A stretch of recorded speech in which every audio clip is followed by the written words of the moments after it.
I'm going to talk to you about some work we've been doing over the last couple of years looking at sex ratios in different components of the sea trout run on the River Tamar.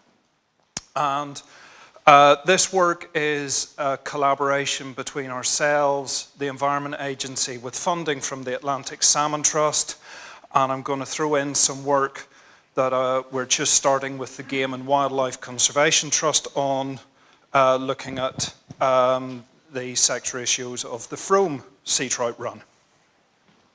So, why do we want to look at the Tamar? It's a great river. It's one of the Environment Agency index rivers in England.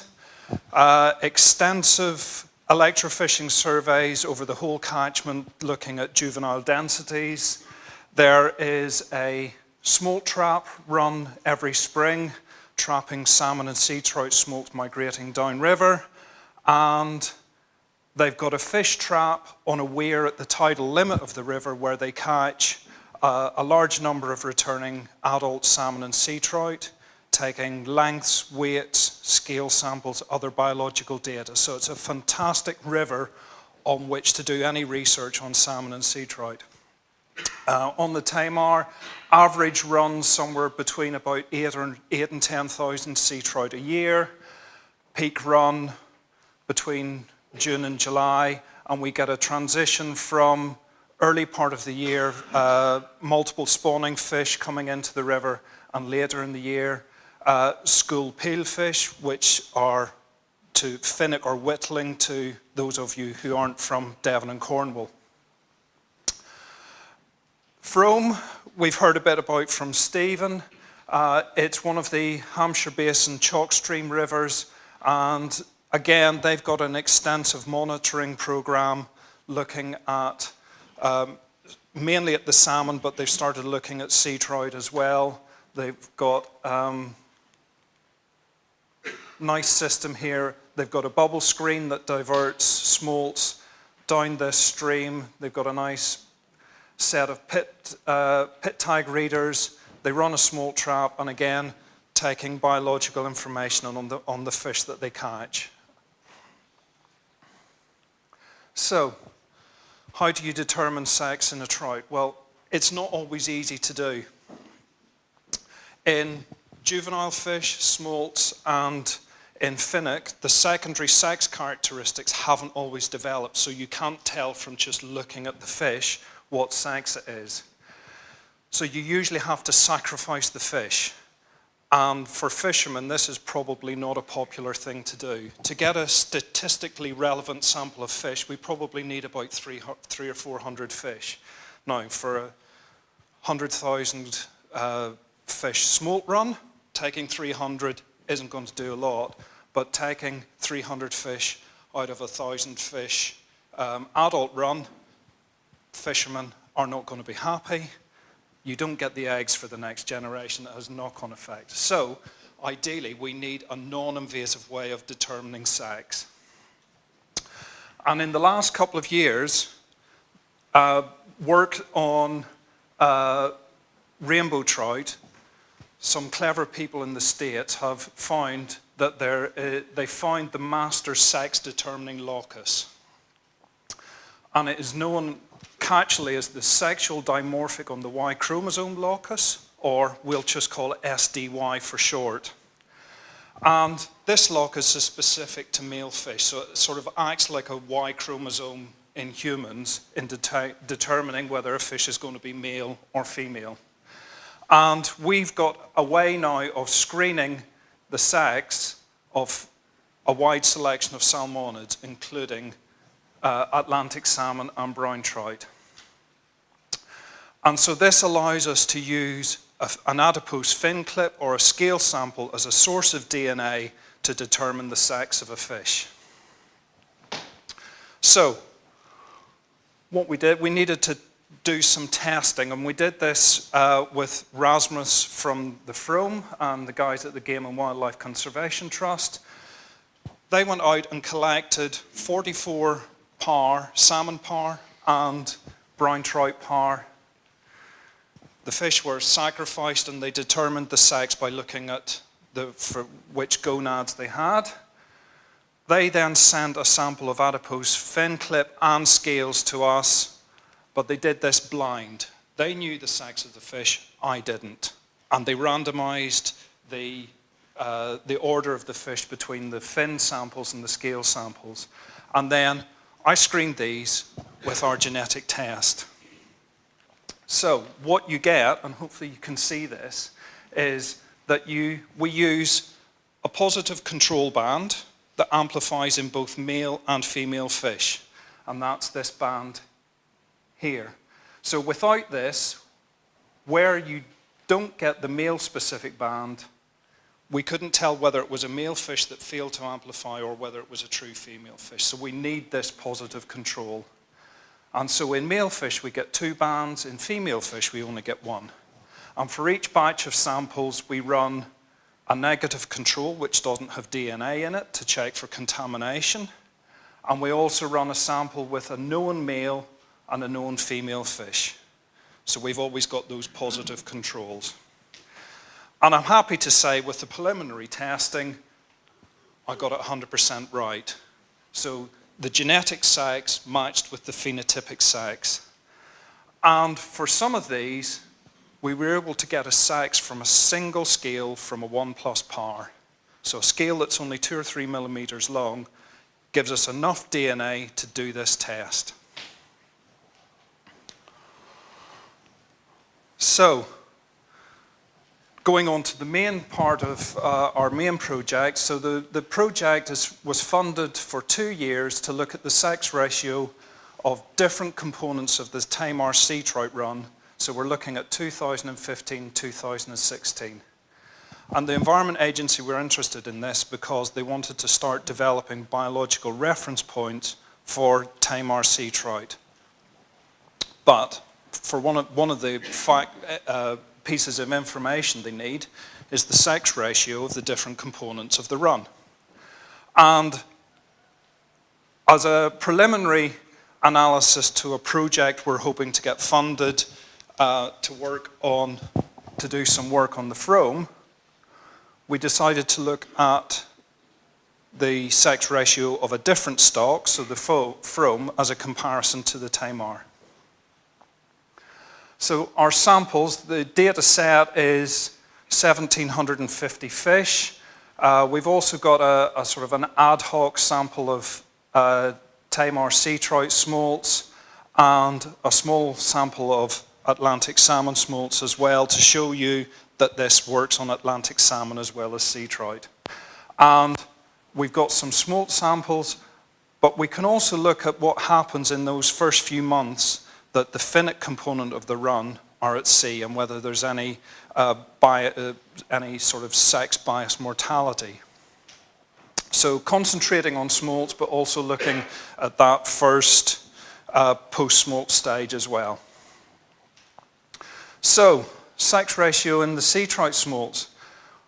Across the 3 years for which we've got data for the Tamar, you can see that it's pretty constant, and there's no significant difference between the values for these 3 years.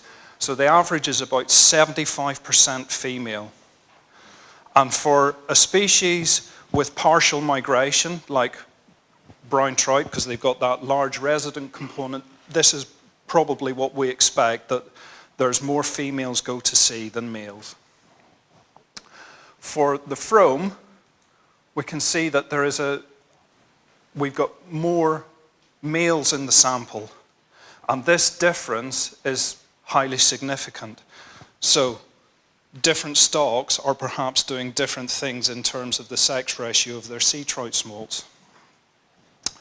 Although, to point out, we've got a difference in the period over which the fish were sampled. So on the Tamar, the smolt trapping is primarily undertaken to coincide with the peak of the salmon smolt run, which isn't necessarily the peak of the sea trout smolt run. So the sea trout samples are sort of an add-on that they aren't specifically targeting. On the Frome, they cover pretty much the whole of the sea trout run from the end of March through to mid-May. So what I did, that I took subsampled the data from the Frome to coincide with the sample period on the Tamar, and we still have the same significant difference. So it's clear that as far as sea trout are concerned, these two different stocks are doing different things with their sea trout sex ratio.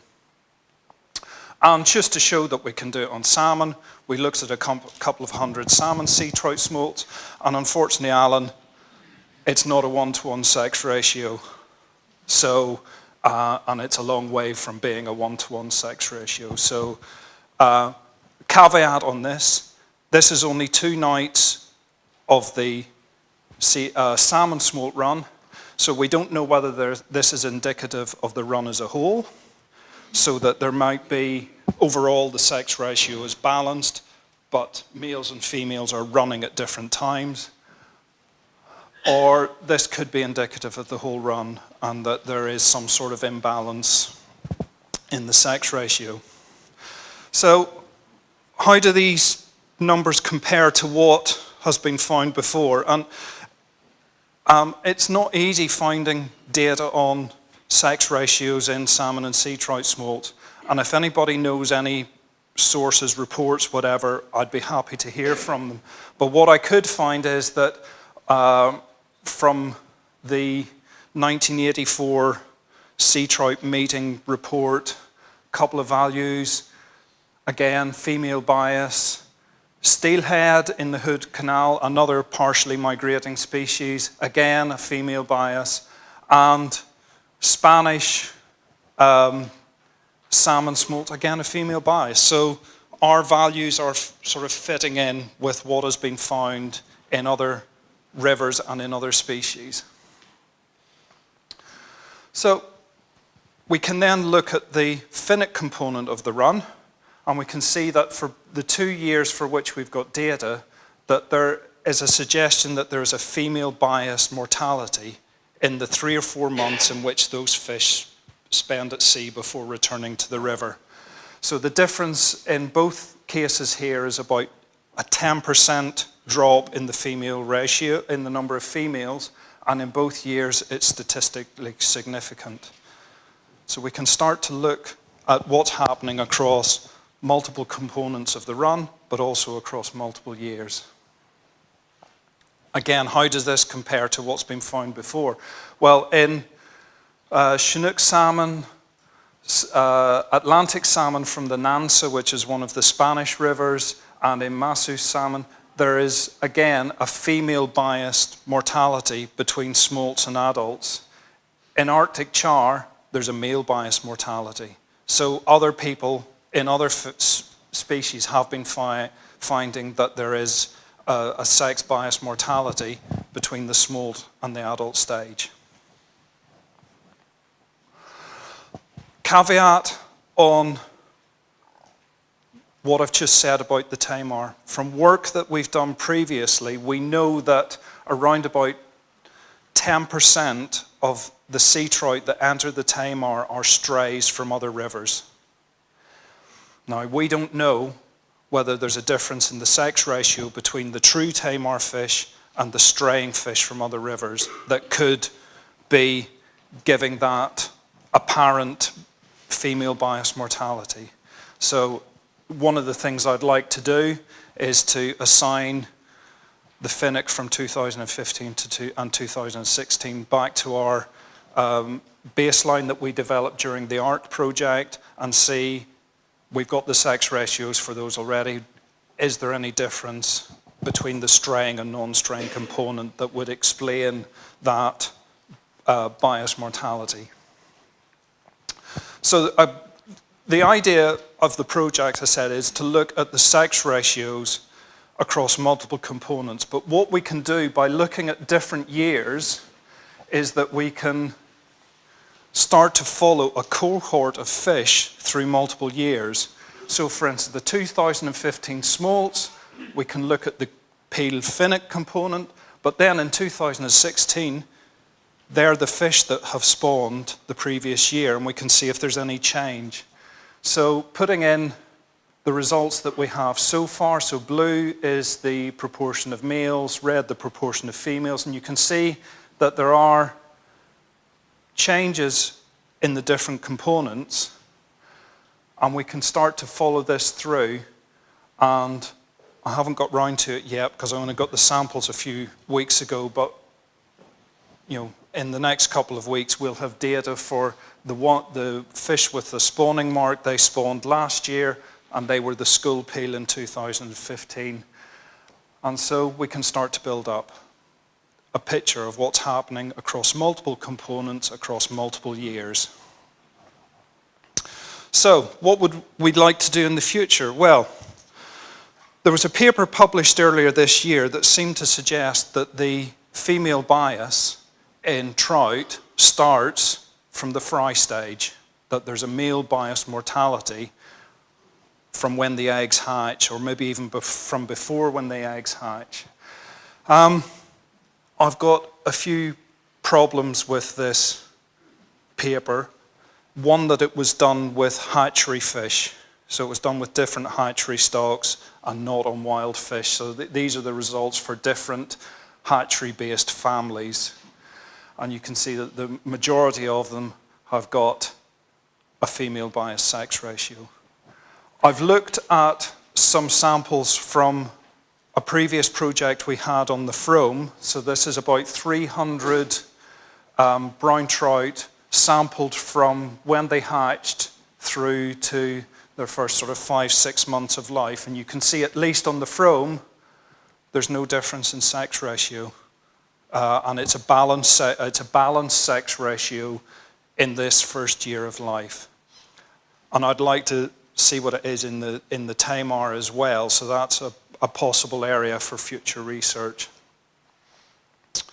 And also, now that we've got this test, we can go back and look at, say, at Stephen's samples that he's basing his models on, and we can tell him the sex of the fish, and he can possibly introduce sex as a factor into his analyses and see how that affects his models.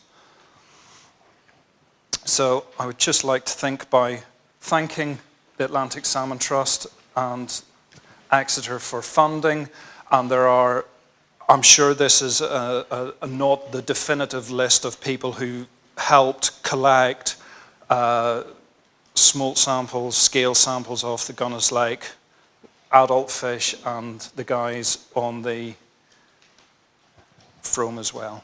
Thank you.